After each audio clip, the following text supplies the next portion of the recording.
Assalamu alaikum, урматтуу биздин YouTube көрүүчүлөр. Бүгүн 4-май 2022-жыл Нокат шаарындагы валюта базасын билебиз. Саат 4 болду. Рубль 95, доллар 83, 50, евро 86-50. Бул Финкабанк.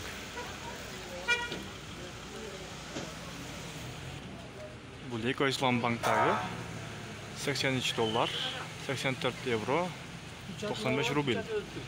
Класс бас комментарий жазып кетиңиздер. Булар адменкалар рубль 1 экен. Сатып алсаң 1050 экен.